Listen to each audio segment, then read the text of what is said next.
ఓం శ్రీ సాయిరామ్. కలియుగ అవతారి భగవాన్ శ్రీ శ్రీ శ్రీ సత్యసాయి బాబా వారి దివ్య చరణార విందములకు హృదయపూర్వక నమస్సుమాంజలి సమర్పిస్తూ అందరికీ సాయిరామ్. శ్రీ సత్యసాయి ఆనందదాయి సాయితో పయనం పుస్తక పఠనం తర్వాయి భాగమండి. రేపు రండి, వేరే ఉత్తరం ఇస్తాను, మరికొంత విషయం కూడా మీ అమ్మకు రాయవలసి ఉంది అన్నారు స్వామి. స్వామి ఆ ఉత్తరం ఎప్పుడు రాశారో మాకు తెలియదు. శ్రీవారు సంకల్పించేసరికి కాగితం మీద వాక్యాలు వచ్చేశాయి. స్వామి, ఈ ఉత్తరం ఇప్పుడు ఇవ్వండి, ఇంకొకటి తర్వాత రాసి ఇవ్వచ్చును అన్నాను. వద్దు వద్దు, అంతా ఒకదానిలోనే రాసి ఇస్తాను అన్నారు. స్వామి తమ అనుగ్రహం వల్ల మా స్నేహితులంతా మీ భక్తులు, ఎప్పుడూ మేము మీ గురించి మాట్లాడుకుంటూ ఉంటాం అన్నాను. మీ స్నేహితుల భావాలు వేరు అన్నారు స్వామి. 21వ తేదీన మురళి మామూలు ప్రకారంగా దర్శనార్థం త్వరగా లేచి 5 గంటలకు మందిరం ముందు నిలబడ్డాడు. స్వామి బాల్కనీలోకి వచ్చి దర్శనమిచ్చి అతనికి 3 మామిడి పండ్లు ఇచ్చారు. మళ్ళీ 8 గంటలప్పుడు మేము ముగ్గురం దూరంగా నిలుచున్నాము. స్వామి ప్రత్యేక సంభాషణార్థం భక్తులను పిలుస్తున్నారు. శ్రీ రామచంద్ర శెట్టి గారిని, వారి భార్యని పిలిచారు. మా వైపు చూసి, మీరు విచ్చేయండి, ఇలా రండి అన్నారు. మేము లోపలికి వెళ్ళి పాద నమస్కారం చేశాము. మమ్మల్ని ప్రక్కకు తీసుకుని వెళ్ళి మాట్లాడారు. మళ్ళీ మా చదువు గురించి అడిగి ఇలా చెప్పారు. నేను దేవుడను, జగన్నియామకుడను. నేను చెప్పింది ఎప్పుడూ అబద్ధము కాదు. నేను తలుచుకుంటే ఎటువంటి మార్పు కావలసినా చేయగలను. ప్రభుత్వం వారిచ్చే ఈ పట్టాల వల్ల ఉపయోగం ఏమిటి? నా డిగ్రీ పొందితే అన్ని లోకాలలోనూ ప్రవేశం ఉంటుంది. నా ఆజ్ఞను శిరసావహిస్తే మోక్షమే ప్రార్థిస్తుంది. ఈ వాంఛలు, ఈ విషయ వాసనలు, ఈ మమకారాలు ఎందుకు? శాశ్వతానందాన్ని, సుఖాన్ని ఇచ్చి కైవల్యానికి మార్గం చూపించే ఇతనిని అంటే తమను చూపించుకొని విడనాడవద్దు. ప్రాపంచిక వస్తువులెందుకు? ఒకసారి మార్గం తెలిసిన వెంటనే వాల్మీకి రామ రామ అంటూ తపస్సు చేసేందుకు కూర్చుండిపోయాడు. తన చుట్టూ తన దేహం మీద పుట్టలు పెరిగినా, దేహం శిథిలమైపోయినా నామాన్ని విడవకుండా జపించాడు. అట్లే ఎల్లప్పుడూ భగవంతుని స్మరించాలి. ఈ జన్మలో దొరికిన అమూల్య అవకాశాలను పోగొట్టుకోకుండా స్వామిని గట్టిగా పట్టుకోండి, విడిచిపెట్టకండి. అతని కృపను పొంది గమ్యాన్ని చేరుకోండి. అనేక ప్రదేశాలను చుట్టి, కొండలెక్కి, కిందికి దుమికి, చివరకు సముద్రాన్ని చేరే నదిలాగా మీరు కూడా స్వామిని చేరాలి. చాలా పద్యాలు, శ్లోకాలు చదివి స్వామి మాకు బోధించారు. స్వామి, అమ్మ ఉత్తరంలో ఇలాగే రాసింది. దయామయుడైన దేవుని ప్రార్థించండి. ఆయన మనలను క్రింద పడనీయడు. ఆయన అనుగ్రహాన్ని సంపాదించండి అని ఆ ఉత్తరంలో ఉంది అని నేను చెప్పాను. అవును, అది సత్యం అన్నారు స్వామి. ఒక ఉత్తరం ఇచ్చి జాగ్రత్తగా అమ్మకి ఇమ్మని చెప్పారు. మంచివారితో స్నేహం చేయండి అని చెప్పారు. ఎందరో భక్తులు బయట వేచి ఉంటే మీతో ఎన్నో విషయాలను గూర్చి ప్రేమతో మాట్లాడుతున్నారు. గౌరాంగుడు, చైతన్యుడు, శ్రీరామకృష్ణ పరమహంస, వివేకానందుడు, బ్రహ్మానందుడు మొదలైన వారంతా భగవంతుని కోసం ఎంతో కష్టపడ్డారు. ఒకసారి శ్రీరామకృష్ణులు రాణి రాసమని కట్టించిన దేవాలయంలో పరవశులై నేల మీద పడి పొరలాడుతూ ఉండడం చూసి కొందరు భక్తులు అయ్యో పాపం, కడుపు నొప్పో ఏమో అనుకొని ఓదార్చడానికి ప్రయత్నించారు. కానీ ఆయన, ఓ కాళీమాత, ఎప్పుడు నాకు దర్శనమిస్తావు? ఇంకా ఎన్ని రోజులు వేచి ఉండాలి అంటూ వ్యాకులపడ్డారు. ఆయన రాధలాగే కృష్ణభావంతో పూజ చేస్తూ ఉండేవారు. ఒకరోజు శ్రీరామకృష్ణులు మధురబాబుని పూజ సమయానికి దేవాలయానికి రమ్మన్నారు. మధురబాబు అట్లే వచ్చాడు. సర్వలంకార భూషితుడైన ఒక మహిళ పూజ చేస్తూ ఉండడం చూశాడు. రామకృష్ణులు అతనికి కనిపించలేదు. వెనుదిరిగి వెళ్ళిపోయాడు. తర్వాత రామకృష్ణులు మళ్ళీ మధురబాబును చూచినప్పుడు పూజ వేళకు రాలేదేమని అడిగారు. తాను చూసిన దృశ్యాన్ని గూర్చి మధురబాబు రామకృష్ణులకు చెప్పి ఆవిడ ఎవరని అడిగారు. అప్పుడు రామకృష్ణులు, పిచ్చివాడా, వేరే ఎవరూ కాదు, నేనే సుమా అన్నారు. అదేవిధంగా హనుమద్భావంతో రాముని పూజ చేసినప్పుడు శ్రీరామకృష్ణులకు చిన్న తోక కూడా పెరిగినదట. భావం అంత తీవ్రంగా ఉండాలి.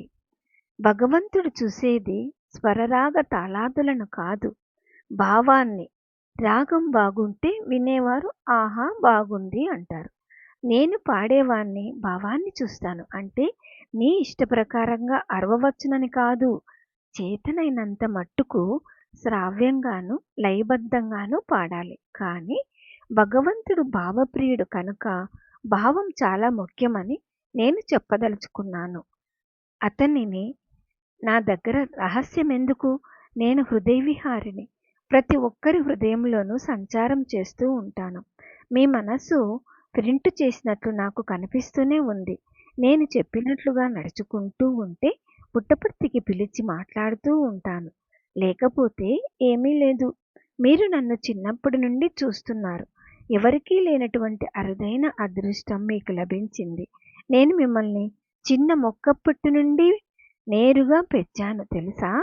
స్వామి దగ్గర హీరో కానివాడు అంతటా జీరోగానే ఉంటాడని మీకు తెలుసా? మంచివారితో సహవాసం చేయండి. స్వామి, మీరు మైసూరుకి రాలేదు. మనస్సుకి చాలా బేజారుగా ఉంది. మీరు రమ్మంటే వెంటనే అక్కడికి వచ్చేస్తాం అని మీ అమ్మ ఉత్తరం రాసింది. నేనే మైసూరుకు వస్తే బాగుంటుంది కదా అన్నారు. మేమంతా కలిసి ఏకకంఠంతో అవును స్వామి అన్నాం. తర్వాత మమ్మల్ని శ్రీరామచంద్ర శెట్టి గారి కుటుంబాన్ని తమ చుట్టూ కూర్చోమని సంభాషణ కొనసాగించారు. ఎవరి కోసం భజన చెయ్యాలి అన్న విషయం వచ్చింది. స్వామి మమ్మల్ని ఆ ప్రశ్న వేశారు. మీకోసం స్వామి, మమ్మల్ని పొందేందుకు, మీ దయకు పాత్రలం అయ్యేందుకు, కేవలం మీ అనుగ్రహాన్ని పొందేందుకే కానీ ఇతరుల కోసం కాదు అని మేము బదులు చెప్పాం. శెట్టిగారు కాదు స్వామి, అది మా కోసం అన్నారు. ఇది తప్పు వాళ్ళు చెప్పిందే సరి అయినది. భజనలు పాడడం దేవుని సంతోషపెట్టేందుకే అన్నారు స్వామి. శెట్టిగారిని పక్కకు తీసుకుని వెళ్ళి వారితో ప్రత్యేకంగా మాట్లాడారు. తర్వాత మా ముగ్గురిని పిలిచి మాట్లాడారు. ఏకాంతంగా మమ్మల్ని అభినందించిన శెట్టిగారు ముందు మమ్మల్ని గద్దించి పరిహాసం చేశారు. ప్రాపంచిక వస్తువులపైన, అంతస్తులపైన వ్యామోహం వీడండి. ఉన్నతము శాశ్వతమైన గమ్యాన్ని కోరండి. స్వామి ఏది చేసినా అది మీ మంచికే. ఇలా చెప్తూ విభూది సృష్టించి మా ముగ్గురి చేతుల్లోనూ వేశారు, నుదుట పెట్టారు. ఆ రోజు 3 సార్లు విభూతి ప్రసాదం లభించడం మా అదృష్టం.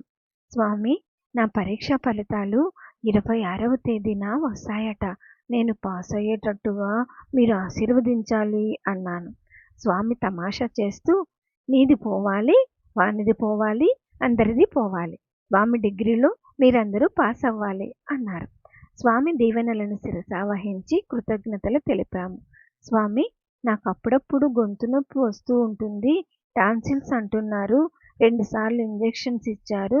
వాటిని కరిగించేందుకు ఇప్పుడు ఆపరేషన్ చేయాలంటున్నారు అని నేను స్వామికి మనవి చేశాను. వద్దు, ఏమీ పర్వాలేదు, నేను ఆపరేషన్ చేస్తాను. అయితే ఇప్పుడు కాదు, తర్వాత అన్నారు. ఆపరేషన్ అక్కర్లేకుండానే ఆ బాధ పూర్తిగా పోయింది. స్వామి మళ్ళీ రఘుని పిలిచి మాట్లాడారు. తర్వాత వెళ్ళిపోయేటప్పుడు మైసూరుకి ఎప్పుడు పోవాలి స్వామి అని అడిగాం. ఏమిరా, ప్రతిరోజు రేపు వెళ్తామంటున్నారు అని అడిగారు స్వామి. స్వామి, ఆదివారం వెళ్ళండని మీరే చెప్పారు అన్నాను. ఓహో అలాగా, అయితే సరే, ఆదివారం వెళ్ళండి అన్నారు. సాయంకాలం భజన ముగిసింది. మేము మందిరం ముందు నిలబడి ఉన్నాము. అప్పుడు ఇంజనీరు కాశీపతయ్య గారి భార్య లలితమ్మ గారు మా అమ్మ పంపించారని చెప్పి 2 ఉత్తరాలు నా చేతికిచ్చారు. మేడ మీద నుండి స్వామి మా వైపు చూసి లోపలికి వెళ్ళిపోయారు. స్వామి భోజనం చేసి రూముకు వెళ్ళిపోయేటప్పుడు మాతో ఏమైనా చెప్పవచ్చని నిరీక్షించేందుకు నిశ్చయించుకున్నాం. మేము ముగ్గురం మెడవైపు చూస్తూ క్రింద నిలబడి ఉన్నాం. స్వామి వెలుపలికి వచ్చి మా వైపు చూసి మీదికి రమ్మని పిలిచారు. నేను పైకి వెళ్ళాను. మిగతా ఇద్దరు ఎక్కడా అని అడిగారు. అప్పుడు వాళ్ళిద్దరూ కూడా పైకి వచ్చారు. స్వామి వీరభద్రుని భోజనం చేసి రమ్మన్నారు. నేను ఉత్తరాలు స్వామి చేతికి ఇచ్చి, స్వామి, తమ దయ వల్ల మేము కోర్టులో కేసు గెలిచాము అని చెప్పాను. ఓహో, అది నాకు నువ్వు చెప్పాలా? నాకెప్పుడో తెలుసు జయం అయ్యిందని. ఆ సమయంలో మీ అమ్మ అలా పూజ చేస్తూనే ఉంది. ఇప్పుడు ఎంత సంతోషపడుతున్నాదో తెలుసా అన్నారు. స్వామి, వాళ్ళు సుప్రీంకోర్టుకు పోతారేమో అన్నాను. ఏమీ కాదు అన్నారు స్వామి. 2 ఉత్తరాలలోనూ ఒకదాని మీద ఉన్న అడ్రస్ చూసి ఇది మీ అమ్మమ్మది అని కవర్ మాత్రం మా చేతికిచ్చి ఉత్తరం చదివారు. అంతకుముందే మీ నాన్న ఏవో భూములు చూసుకుని వచ్చేందుకు కృష్ణరాజనగరానికి నిన్ననే వెళ్ళాడు అన్నారు. స్వామి మా వైపు చూసి బయట ఎంతోమంది నా కోసం పరితపిస్తున్నారు. వారిలో కోటీశ్వరులున్నారు. మంగళూరు నుండి కొందరు వైద్య విద్యార్థులు వచ్చారు. నా పూర్వావతారంలో నన్ను సేవించిన కాకా దీక్షిత్ కూడా ఇక్కడున్నారు. వాళ్ళందరినీ వదిలేసి నేను మిమ్మల్ని చాలాసార్లు పిలిచి మాటలాడి సంతోషపెడుతున్నాను. ఎంత అనుగ్రహాన్ని స్వామి మీ మీద వర్షిస్తున్నారో మీరే ఆలోచించుకోండి. నేను మీ హృదయం చూసి పిలిచాను అన్నారు. మేము నిజంగా ధన్యులం స్వామి అన్నాం. అప్పుడు ఆయన మనసు దయతో నిండి ఉంది. అవును, దయ పెళ్ళిబుకి వస్తున్నది, పట్టుకోండి. నేను మీకు అవకాశాలు ఇచ్చినప్పుడు మీరేం చెయ్యాలి? స్వామి అంతటి అనుగ్రహాన్ని మన మీద వర్షిస్తున్నారు. ఆయన ఆజ్ఞలను మనం అనుసరించవద్దా? ఆయన దగ్గర మనం మంచి పేరు తెచ్చుకోవద్దా అని మీరు ఆలోచించాలి. నా గురించి మీకు తెలుసు, మీ గురించి నాకు తెలుసు. నేనెవరో మీకు తెలుసు, మీరెవరో నాకు తెలుసు. ఇది ఎవరికి తెలుసు? ఇతరులు నన్ను అర్థం చేసుకోలేదు అన్నారు స్వామి. జపధ్యానాల ప్రసక్తి వచ్చింది. స్వామి నాతో, నీవు వీపు వంచుకొని పెళ్లి కూతురిలాగా కూర్చుంటావు. అది సరైన పద్ధతి కాదు. నిటారుగా కూర్చో అని చెప్పారు. స్వామి ఎలా కూర్చోవాలో స్వామి కూర్చొని చూపించారు. గూనిగా కూర్చుంటే రక్త ప్రసరణ సరిగా ఉండదని, అందువల్ల మనశ్చాంచల్యం అధికమవుతుందని శాస్త్రం చెబుతున్నది. అందుచేత నిటారుగా కూర్చొని కుడి పాదం ఎడమ తొడ మీదికి, ఎడమ పాదం కుడి తొడ మీదికి వచ్చేలాగా పెట్టుకొని చేతులు ముడవకుండా తిన్నగా తొడల మీద పెట్టుకోవాలి. జపం చేసేటప్పుడు ఏ బ్రేలుతో జపమాల తిప్పాలని మురళి అడిగాడు. బొటనవేలు మధ్యవేలు జపమాల పట్టుకునేందుకు ఉపయోగించాలి. ఇతరులను భయపెట్టేందుకు, నిందించేందుకు సాధారణంగా చూపుడు వేలును ఉపయోగిస్తారు. కాబట్టి జపానికి ఆ వేలు ఉపయోగించరాదు. అందుచేత చిన్ముద్రలో బొటనవేలు మధ్యవేలు మాత్రమే కలుస్తాయి అన్నారు స్వామి. ఇంతకాలము మేము చూపుడు వేలే ఉపయోగిస్తున్నాం అన్నాను నేను. అది సరే, ఇక మీదట మళ్ళీ అదే తప్పు చేయవద్దు. ధ్యానం చేసేటప్పుడే చేతులు నిటారుగా ముడుకుల పైన పెట్టుకోవాలి, కానీ జపం చేసేటప్పుడు కాదు. ఎందుకంటే అలా పెట్టుకుంటే జపమాల నేలకు తాకుతుంది అని వివరించారు స్వామి. శ్రీ రామచంద్ర శెట్టి గారి ఇంటి మేడ మీద స్వామి జపమాల పట్టుకొని కూర్చున్నట్లు ఒక చిత్రం ఉంది. దానిని గురించి ప్రస్తావిస్తూ, నేనేమైనా యోగినా ఎతినా? నేను జపధ్యానాలు ఎందుకు చేయాలి? నేను వాళ్ళతో ఆ ఫోటో తీసివేయమని చెప్పాను. దానిని చూసిన వారు స్వామి కూడా జపధ్యానాలు చేస్తారని అనుకుంటారు అన్నారు. బెంగళూరులో జపం ఎలా చేయాలో ఒకసారి స్వామి చేసి చూపించినప్పుడు ఒక భక్తుడు తీసిన ఫోటో అది. స్వామి, మేము కూడా మా ఇంట్లో పూజలో అలాంటి ఫోటోనే పెట్టుకున్నాం అని మేము చెప్పాం. అది తీసేయండి అన్నారు స్వామి. స్వామి, అయితే మమ్మల్ని ఏ ఫోటో పెట్టుకోమంటారు అని మేము అడిగాము. మీకు ఇష్టమైనది వేరే ఏదైనా పెట్టుకోండి అన్నారు స్వామి. ఆ గదిలో గోడకు ఉన్న ఫోటో ఒకటి చూపించి అది చాలా బాగుందని అన్నాను.